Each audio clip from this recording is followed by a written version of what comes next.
मंसूर, आपको क्या लगता है पॉलिटिकल विल आपको नज़र आती है हमारी जितनी भी सियासी जमातें हैं जो हुकूमत बना भी चुकी हैं या जो बनाना चाहती हैं उनके नज़रियात के अंदर, उनके पॉलिटिकल मैनिफेस्टो के अंदर आपको गिलगित बल्तिस्तान किसी तरजीह पर नज़र आता है?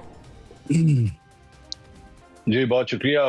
देखिए मेरे ख्याल में असल बात यह है कि जिस तरह इस निज़ाम की, और जब मैं निज़ाम की बात करता हूँ तो मैं इस्लामाबाद के निज़ाम की बात करता हूँ, जिस तरह आहिस्ता आहिस्ता उसके अंदर तब्दीली आती गई, हमारे मुल्क का सियासतदान जो है वो कमजोर होता गया। वहीं से मुझे लगता है कि गिलगित बल्तिस्तान के अंदर आने वाली कोई डेवलपमेंट जो है, और जो मैं डेवलपमेंट कह रहा हूँ तो मैं आईनी डेवलपमेंट्स की बात कर रहा हूँ, कानूनी डेवलपमेंट्स की बात कर रहा हूँ, उससे हम आहिस्ता आहिस्ता दूर होते गए। और जो इख्तियारात की बात है, कितने अफसोस की बात है, अगर एक्चुअली आज आप उठा के देखिए, चाहे पंजाब हो, सिंध हो, बलूचिस्तान, खैबर पख्तूनख्वा, गिलगित बल्तिस्तान का जो एक सूबा है वो एक ऐसा सूबा है जहां पे आपको दहशतगर्दी सबसे कम नजर आएगी। आप वाकयात उठा के देख लीजिए, वहां के लोग कितने पुरअमन हैं, कितने एजुकेटेड हैं, कितने रोशन ख्याल हैं। उन्होंने हमेशा वहां पे कभी भी कोई ऐसी मूवमेंट आपको नजर नहीं आएगी कि वो पाकिस्तान के खिलाफ कभी कोई बात करें। बड़े ही पुरअमन, प्यार मोहब्बत करने वाले लोग हैं। लेकिन अफसोस की बात यह है कि एक लीगल बैटल की वजह से, जियोपॉलिटिकल सिचुएशन की वजह से, या इंटरनेशनल लॉज की वजह से पिछले 70-75 साल से उनका स्टेटस जो है वो इन्हीं मौजूआत के इर्द गिर्द घूमता है। कभी कोई कमेटी आती है, कभी कोई रिपोर्ट आती है। जाहिर बात है एक वक्त आता है कि आज का नौजवान जो है वो अब इन चीजों को समझने से कासिर है। वो ये अंडरस्टैंड नहीं करेगा कि जनाब हमने फलां रिपोर्ट बनाई थी तो फलां हुकूमत आई थी, उसका इन चीजों से ताल्लुक नहीं है। वो ये चाहता है कि उसके पास भी वही इख्तियार हो जो आज एक पंजाब के लड़के के पास है, या सिंध के या बलूचिस्तान के लड़के के पास है। टूरिज्म का इतना बड़ा पोटेंशियल है इस एरिया के अंदर। मैं तकरीबन हर साल 2 से 3 दफा गिलगित बल्तिस्तान का मैं विजिट करता हूँ। इतना पोटेंशियल है वहां पे, लेकिन अनफॉर्चुनेटली आपने वहां पे फैसिलिटेशंस ही वहां पे नहीं तैयार की, आपने लोगों को फैसिलिटेट नहीं किया, और इसकी बहुत बड़ी वजह जो है वो स्टेटस है। तमाम जमातों के क्रेडिट पे जाता है कि उन्होंने कुछ ना कुछ वहां पे जरूर किया। मुस्लिम लीग नून को जो जगलोट स्कर्दू रोड है उसका क्रेडिट जाता है कि उन्होंने वहां पे बनाया। हुंजा से लेके खुजराब पास तक जो सीपैक का रूट बना उसका क्रेडिट उसको जाता है। पाकिस्तान पीपल्स पार्टी को उसका जो स्टेटस है उसको तब्दील करने का क्रेडिट उसको जाता है। पीपल्स पार्टी की बहुत बड़ी हिमायत है गिलगित बल्तिस्तान में। पाकिस्तान तहरीक इंसाफ की जानिब से स्कर्दू के अंदर जो है एक बहुत बड़ा अस्पताल शुरू किया गया, ये क्रेडिट उसको जाता है। तो तमाम जमातों ने अपना अपना कुछ ना कुछ हिस्सा जरूर डाला, बट मेरे ख्याल में तमाम जमातें ही इस मामले में फेल हो गई कि गिलगित बल्तिस्तान के अवाम को जो उनका हक मिलना चाहिए था, बुनियादी मसला मिलना चाहिए था, बुनियादी मसला कि वो एजेंसी चाहते हैं, वो ये चाहते हैं कि भाई मैं अपने फैसले करने का इख्तियार खुद क्यों ना रखूं, मेरे पास रिसोर्सेज मौजूद है उस सूबे के अंदर, लेकिन जब रेवेन्यू जनरेशन की बात आती है उनके अपने लिए तो वहाँ पर उनके पास वो वाले वसाइल मौजूद नहीं है। आपको नहीं लगता कि ये जो बुनियादी मसाइल हैं इनको हल करने के अंदर ना किसी की पॉलिटिकल विल हमें उस तरह से नजर आई है? जब भी इलेक्शन होने वाले होते हैं, कैंपेन के लिए आते हैं और आकर यहाँ पर बड़े बड़े दावे तो किए जाते हैं, जैसे बिलावल भुट्टो जरदारी साहब ये कहते हैं कि भाई हम जिद्दोजहद करेंगे इसको सूबा बनाने के लिए। ख्वाजा साद रफीक कहते हैं कि NFC के अंदर हिस्सा मिलना चाहिए, बट किस बेस पर मिलना चाहिए, उसके लिए जो कानून साजी होनी चाहिए वो करते हुए आपको कोई नजर आ रहे हैं?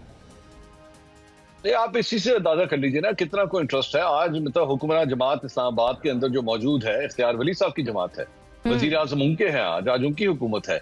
लेकिन मुस्लिम लीग नून के जो सदर है नवाज शरीफ साहब, उन्होंने एक रोजा दौरा किया सिर्फ वहां का। इस इलेक्शन कैंपेन में एक रोजा दौरा किया, वापस आए, जेनीवा की फ्लाइट पकड़ी और चले गए। मतलब ये सीरियसनेस है इस इलेक्शन कैंपेन की, ये आपका कनेक्शन है वहां के लोगों के साथ।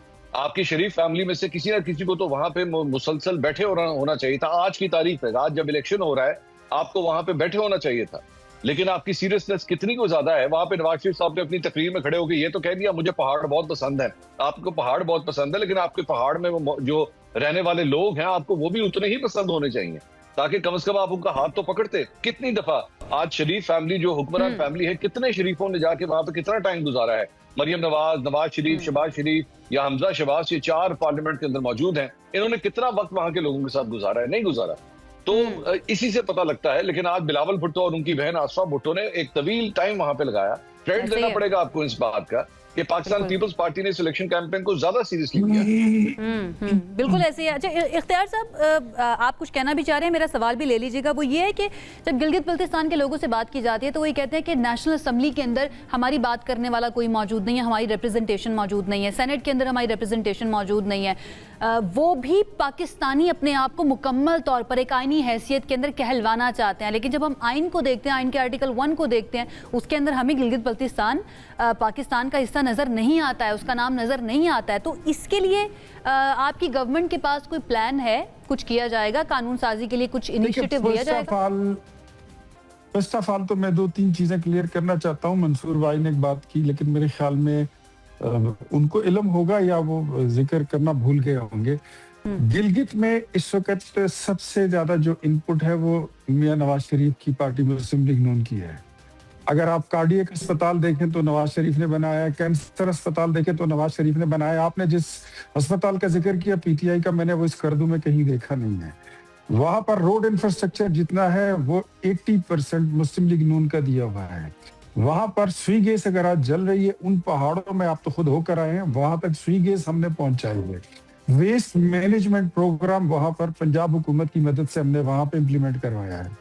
इसके अलावा वहां की फ्लाइटों की तादाद अगर बढ़ी है वो हमने बढ़ाई है। इसके अलावा अगर मैं आपको बताऊं तो वहां पर दानिश स्कूल भी बन रहा है। जहां तक मियां नवाज शरीफ के दौरे की बात थी तो उनकी पॉलिटिकली तमाम टीम, सारी पार्टी वहां पर, सीनियर लोग वहां पर मौजूद थे। जो वफाकी वुज़रा थे वो नहीं जा सकते थे। मरियम नवाज की आपने जिक्र किया, तो Maryam Nawaz being chief minister वहां पर इलेक्शन कैंपेन विफाकी वजीर गए थे ना वहां पर। एहसन इकबाल साहब भी वहीं पे मौजूद थे। अभी हसन मुर्तजा तनकीद भी कर रहे थे इस बात पर। मैं बात कर रहा हूँ जी जी। और जहां तक वजीर आजम साहब की बात है तो बीइंग प्राइम मिनिस्टर वो वहां पे जाके कोई कैंपेन नहीं चला सकते। अब जहां तक आपने बात की दूसरे साथियों की, हसन मुर्तजा साहब जो है वो वैसे ही मेरे ख्याल में शुगल मेले की बात अगर कर रहे होंगे। वफाकी वुज़रा में से जिनके पास मिनिस्ट्रियां हैं उसमें किसी बंदे ने कैंपेन नहीं की, उसमें किसी बंदे ने तकरीर वहां पर नहीं की। ये मेरे ख्याल में महज वैसे ही अगर कोई लेम वो करता है, इल्जाम तराशी करता है, तो हसन मुर्तजा साहब के पास आजादी है। जहां तक आपने बात की कि इन मसाइल का हल क्या है, तो मैं आपको बताऊं कि इन मसाइल का हल ये है कि मीसाक जमहूरियत की तर्ज पर हमें नए मीसाक करने होंगे। आप नया मीसाक करें, मीसाक के गिलगित बल्तिस्तान करें, तमाम पॉलिटिकल पार्टीज को करना चाहिए। और आप मीसाक कबाइली अजला खैबर पख्तूनख्वा वो भी करें। इवन मैं कहता हूं कि मीसाक बलूचिस्तान हो, मैं कहता हूं कि मीसाक सिंध भी हो जाए। ये सारी चीजें, ताकि हमारी एक नई पॉलिसी वज़ा हो जाए। हम एक नया मीसाक करें कश्मीर के, आजाद कश्मीर के लिए भी, कि वहां पर जैसे भी हालात हों, लेकिन जहां पर कौमी पॉलिसी आए तो वहां पर जहां यकसुई चाहिए होगी तो वहां पर हम सबको एक होना होगा। पॉलिटिकल पॉइंट स्कोरिंग और अपने जाती तरजीहात और उसको मामलात को एक साइड पे रखना बड़ा जरूरी होता है। मियां नवाज शरीफ की कैंपेन के बारे में मैं आपको एक जुमला बताऊंगा। इंटरनल ऑटोनॉमी की बात कर रहे हैं, इसके लिए आपकी हुकूमत या मुस्लिम लीग नून का कोई प्लान है, कोई इनिशिएटिव लेने का कि गिलगित बल्तिस्तान के लोगों को इंटरनल ऑटोनॉमी दी जाए? ये सोच पाई जाती है और ये फिक्र है कि गिलगित बल्तिस्तान के लोगों को कौमी इदारे में, नेशनल असेंबली में किस तरह नुमाइंदगी दी जाए। हमने इस बार बहुत सीरियसली इस पर, मैं, ख्वाजा साद रफीक साहब, अमीर मकाम साहब और आबिद शेर अली साहब, खुरम दस्तगीर साहब, हम वहाँ पर आबिद रजा कोटला साहब बैठे थे। हमने इस पर बड़ी गुफ्तगू की और फिर कुछ तजावीज़ हमने अपनी मरकजी क़ियादत को हमने पेश भी की, हमने उनको भेज दी है। और हम ये समझते हैं कि वो हमारे अकेले करने का काम भी नहीं है, उसमें तमाम पॉलिटिकल पार्टीज को साथ चलना होगा। अब नवाज शरीफ का काम ये था, नवाज शरीफ ने वहां पर मानसेरा से चिल्लास तक मोटरवे का ऐलान कर दिया और एनएचए ने कल उसकी बाज़ाब्ता मंजूरी भी दे दी है। हम ये कर सकते हैं। हम चाहते हैं कि हम इसको इस खित्ते का एक स्विट्जरलैंड के तौर पे हम इसको पेश करें दुनिया के टूरिस्ट के लिए, कि वो आए और यहाँ पे काम करें। मंसूर साहब, मैं आपके सामने ये बात बड़े दावे के साथ करता हूँ, लेकिन साथ में आजिज़ी भी है कि आप जरूर इसको क्रॉस चेक कीजिएगा कि गुज़श्ता जो नवाज शरीफ के दौर में तरक्की जीबी में हुई है वो किसी के दौर में न हुई है, न मुझे लगता भी नहीं कि कभी हो।